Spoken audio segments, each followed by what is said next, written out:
There is a place in Texas where a church still stands with no congregation, where a schoolhouse still has desks, but no children ever came back, where streets were paved, businesses opened, families moved in. And then, without warning, everything just stopped. Texas is the second largest state in America.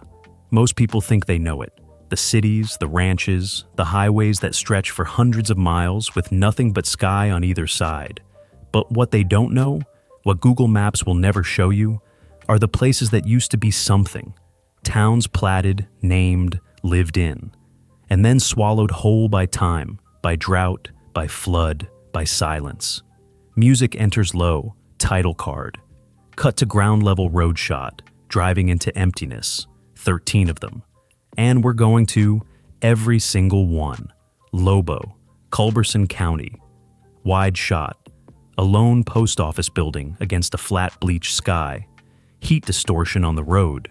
Out in Culberson County, where the Chihuahuan Desert runs so hot and flat that the horizon looks like a hallucination, there is a post office that still technically exists.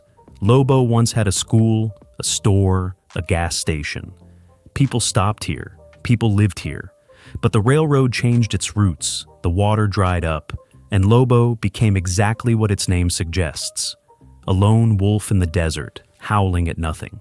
Today the population hovers between 2 and 0 depending on the season, and the post office still gets mail addressed to people who haven't lived here in 40 years. Terlingua, Brewster County, adobe ruins catching golden hour, a cemetery. Slow pan across unmarked graves. Most people know Terlingua from the chili cook-off and the Instagram photos. What they don't know is what came before. A company town built entirely around quicksilver mining. Cinnabar ore, rich with mercury, ran through these mountains for decades. Thousands of workers lived here, mostly Mexican laborers, paid almost nothing, living in conditions that were barely survivable.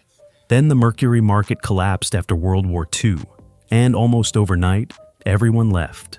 The adobe structures crumbled back into the earth they were made from. The cemetery remained, the graves remained, and something else remained too. Something in the air of Terlingua that people who visit at night have a very hard time describing. Indianola, Calhoun County, Gulf coastline, flat and quiet. A small historical marker, waves lapping at the edge of the frame. If you drive to the Gulf Coast, past Corpus Christi, down toward Matagorda Bay, you'll find a small historical marker on a flat stretch of coastline. That marker is all that's left of a city that was once the second largest port in Texas. Indianola received German immigrants by the thousands in the 1840s. Hotels, customs offices, steamship lines. A genuine city with a genuine future. Then, in 1875, a hurricane came. The town rebuilt. Then, in 1886, another came. And this one was different, so catastrophic, so complete, that the survivors looked at each other, looked at what remained, and made a collective decision. Perhaps God was trying to tell them something. They left. They never came back. And underneath the Gulf of Mexico, if you know where to look, the foundations of an entire city still lie buried underwater. Thurber, Erath County, a lone smokestack rising from flat land. Slow dolly toward a cemetery, hundreds of headstones in rows. Almost nobody has heard of Thurber. At its peak, it was the most sophisticated company town in the American Southwest. Over 10,000 people, Italian, Polish, and Mexican workers, all living in a town owned entirely by one corporation. The company owned the houses, the stores, the church. Then in the 1920s, natural gas replaced coal, and the company simply decided Thurber was no longer useful. They didn't abandon it. They sold it for parts, brick by brick, board by board. What remains is a smokestack, a wine saloon turned museum, and a cemetery with over 1,000 graves of people who were born, lived, and died in a town that their employer eventually decided to erase. Tascosa and Glen Rio. Split field montage, Boot Hill graves in the Panhandle wind, then cut to Route 66 ruins, rusted motel sign, frozen gas pumps.